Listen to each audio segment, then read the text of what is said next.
Hello folks, and welcome back to my channel. It is time for another chatty get ready with me.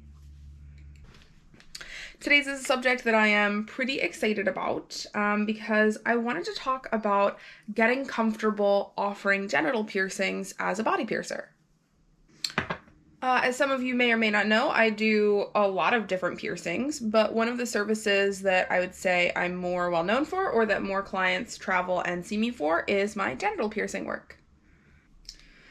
Which is honestly, like, even still a little wild for me because it's just, that's a very intimate service, and it's a lot to trust that part of your body to someone. So the fact that when I travel and pierce, so many people like come and see me and trust me with these services is like, it's huge. It makes me feel really, really honored and really humbled and really special. But, whenever I talk about offering genital piercings, I always get quite a few comments, especially from, like, younger piercers and apprentices and, like, hopeful piercers who are always like, how did you get comfortable offering genital piercings? Like, how did that process start for you? Like, how do you work around those body parts? And, I think that is a very valid question if you're just getting started in this industry or you're looking to get into this industry and you're not sure how you're going to feel about it. But I think, at least for me anyway, how I got my start in this industry is a big part of why I ended up so comfortable with and so interested in genital piercings. And that's that I have always really loved... God, ignore how my hair is going to look in this video. I'm still figuring out how to do my makeup well with the bangs, so we're working on it. But I was really in love with the history of the piercing industry before I ever became a piercer. I was like way too young to be on BME, but on BME and like reading the stuff that was on BME. I was watching Modify, I was reading Running the Gauntlet, I was reading these books, and I think it's like almost impossible to really truly learn about the history of the modern piercing industry, especially in America, and not leave with a really healthy respect for genital piercings and like a love and appreciation for what they do for clients, what they do for the industry, and the magic that they can bring to people's lives. The modern piercing industry, and when I say the modern piercing industry, I'm really referring to like 70s, 80s up to current, and I'm generally specifically talking about America because I'm based in America, so that's what I'm familiar with. It's very queer, it's very gay, it's very trans, it's very diverse, and especially when we look at the 70s and 80s, there's just such an incredible history surrounding specifically genital piercings. And then, like, the other truly amazing thing is that this is all impeccably well documented. Sacred Debris and the Body Piercing Archive, and to a lesser extent, Occult Vibrations, and even just like PFIQ, the magazine, The Point, early issues of The Point, all the media from the Gauntlet, like, we have a ton of documentation about this portion of piercing history, and it's, all things considered, pretty accessible documentation. This stuff is all pretty easy for someone who's really passionate about piercings to read online. So I, as an aspiring piercer, as someone getting into the industry, everyone was like, know your roots, learn the history. And I did. And so much of what I read about was about the transformative power of body piercing in queer communities, especially during the HIV/AIDS epidemic, and the way that piercings were able to be used for self-confidence and empowerment and love and healing. And that really resonated with me as a teenager who had already dealt with instances of sexual abuse and sexual violence, and who had already used piercings as a way to experiment with bodily reclamation and bodily healing. And a lot of what these queer communities were talking about, especially like specifically like gay men talking about like HIV/AIDS and the epidemic and what they were going through in their time, and the way that piercings allowed them to reclaim their body and feel safe in their body and their own skin, that really resonated with me. I think especially as someone who's dealt with essay and like feeling like my body doesn't belong to me, it was really easy for me to understand this mentality. So going into piercing, I already knew that genital piercing was something that interested me. Even just so far as like I knew I really wanted genital piercing work once I turned 18, and basically like the moment I turned 18, I got my first one because I knew I wanted it as a way to reclaim my body. And I knew just how hugely impactful and powerful and healing that was going to be for me. And I wanted to be able to do that for other people. Now, knowing all of this in theory and putting it into practice in person that's two very different things. Now, even though when I was 18, I had already gotten my first genital piercing done, so I already had like personal experience with receiving genital piercings.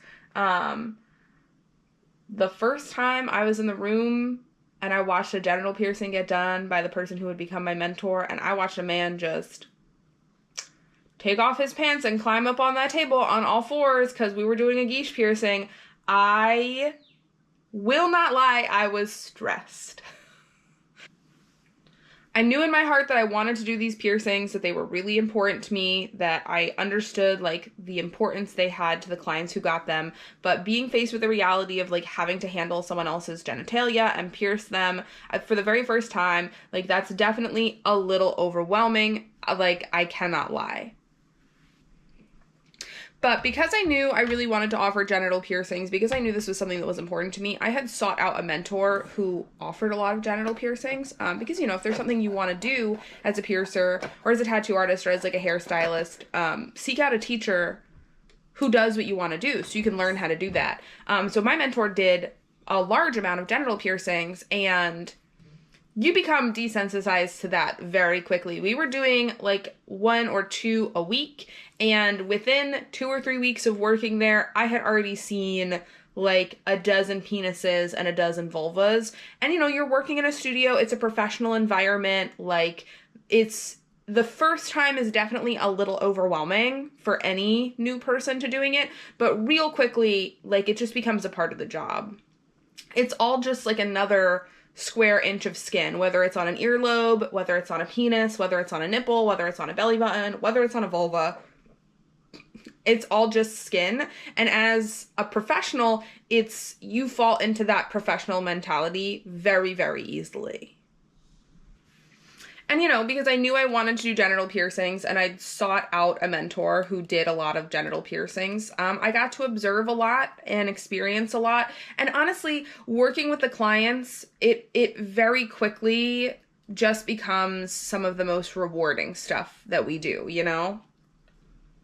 Not that I don't love piercing people's eyebrows and noses and lips, and not that those piercings aren't also emotionally impactful, because they are, and I don't want folks to like take this the wrong way, but there is a different level of vulnerability and intimacy and impact that comes with genital piercings.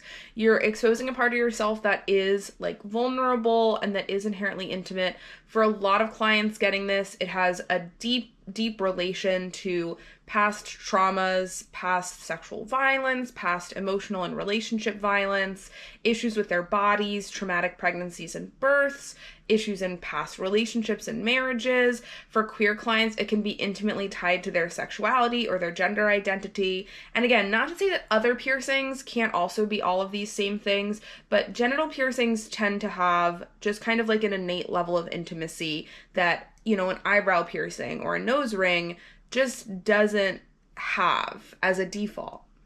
And you know, the clientele that gets genital piercings is unbelievably varied. I would see, you know, 19, 20, 21-year-old women who wanted to reclaim their bodies as they were turning into adults. I would see 60 and 70-year-old men and women who wanted to spice up a marriage they'd been in for a long time. I would see 30 and 40-year-old queer men who'd been wanting this for their whole life and finally worked up the nerve for it. Like, it's just such a broad spectrum of people brought together by such, like, an intimately moving, powerful piercing experience. And again, not that other piercings can't have this same type of weight, but largely genital piercings skew towards being the type of piercings where someone will contact you afterwards, weeks or months or even years later, and say, like, this piercing changed my marriage. This piercing helped me have an orgasm for the first time. This piercing made me feel like my body was mine again. This piercing made me feel comfortable having sex again. This piercing made me not hate my body when I looked down and saw it. This piercing helped me with my dysphoria. There was this incredible vulnerability and intimacy and magic that happened in the piercing room working on these beautifully diverse clients. And then there was this incredibly tangible feedback of how these piercings had impacted these clients so intimately. And I knew that their words were sincere because I knew how much my genital piercing work had impacted me so much. My first piercing when I was 18 was huge for healing from sexual assault and sexual trauma I'd experienced as a child and a teen. And then later on in life, the gender-affirming piercings I got were incredible for helping me with my experience with my transition and my gender. So I could understand what these piercings meant to these clients. That magic and that intimacy was really what made offering this so worth it. But I think when a lot of folks ask, how do you get comfortable offering genital piercings, they're not just asking about that. They're also asking about, you know, the discomfort factor. And I feel like the creep factor. Like, what about creepy clients? What about inappropriate clients? Things like that. And again, like I mentioned earlier, I knew I wanted to do a lot with genital piercing. So I sought out a mentor who offered a lot of genital piercings and was very knowledgeable about it. So part of the education that I received when I was getting into doing these piercings was learning really good bedside manner, but also really good room control. And room control extends outside of just like being in control of your space in the piercing room. It really does extend to like how in control you are of all of your spaces, including online social media, including appointment booking and things like that. And not that those creepy people don't exist, because they 100% do, but honestly, a decade in and working primarily in studios with a heavy volume of genital clientele, they definitely are few and far between. The majority of clientele coming in for this piercing are like sincerely awesome, like wonderful people. But when you have really strong room control, it's very easy to weed out those clients and not even let them make it through the door. Or if somehow they do, to hold firm in your boundaries when they are in the room and in your chair.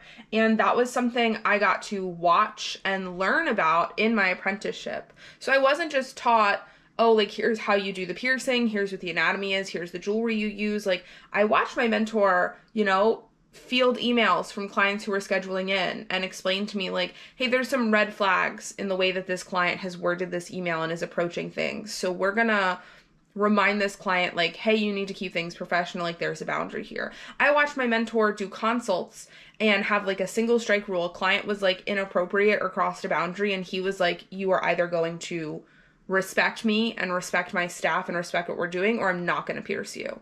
And if people were genuinely trying to be creepy, we just kicked them out. We didn't pierce them. So I got taught really early on how to have healthy boundaries around these piercings and how to have really strong control over my space, including my virtual space, in doing consultations and like talking to people about these piercings. And when I've talked to other piercers who offer a lot of genital piercings, piercers of all genders, the one thing that I will say is very consistent is that most piercers who really do offer a ton of genital piercing work don't seem to have the feedback of dealing with a lot of creepy or inappropriate clients. And when they do, they're very comfortable and confident in how they control the space and how they handle those clients. What I do see is clients who don't always have as much experience offering genital piercings and don't have as much confidence in their room control and in how they manage things, talk about having creepy experiences, and typically talk about not enforcing their boundaries, like not standing up for themselves. And not that I think that like you should have to, like we just shouldn't have to deal with creepy clients at all.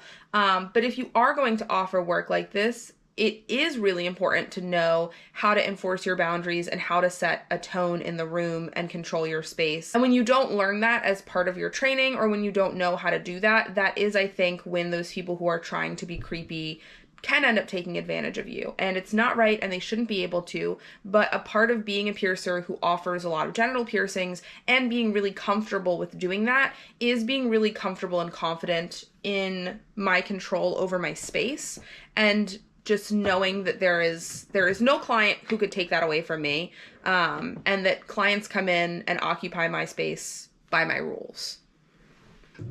And because I feel this way, I really don't struggle with creepy people in the room, you know? I set a very clear tone right from the beginning when we start the consultation process. I have really good like online forms and online communication with clients, to the point where like people who I can tell are kind of trying to be creepy usually don't even make it to booking an appointment with me, let alone walking in the door. And if they do, they either learn very quickly that that is not what we're here to do, and they apologize and they behave professionally the rest of the time, or they get kicked out and they don't get pierced. It's one or the other.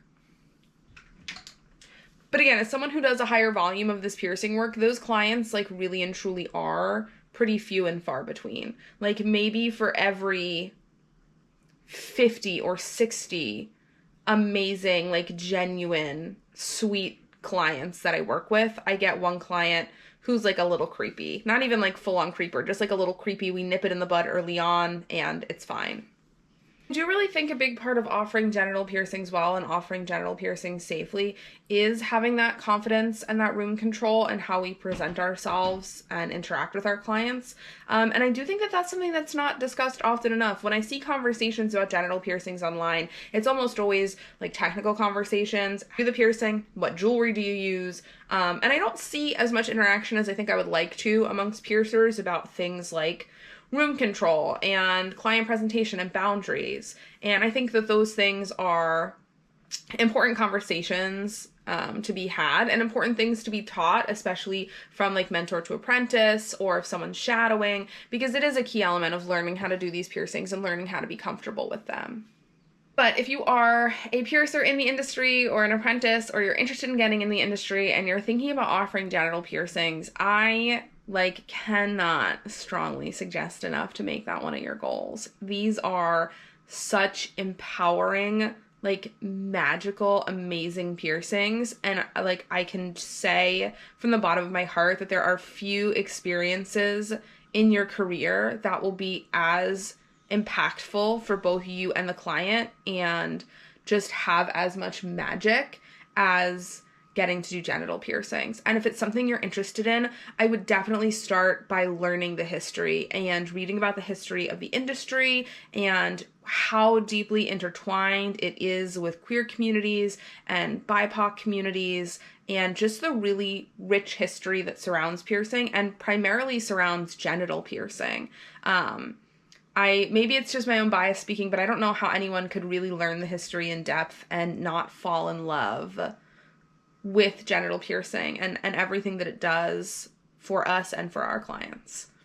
And I think with learning that history comes such a sense of confidence and purpose that also really feeds well into your motivations behind offering these piercings and your motivations to set healthy boundaries.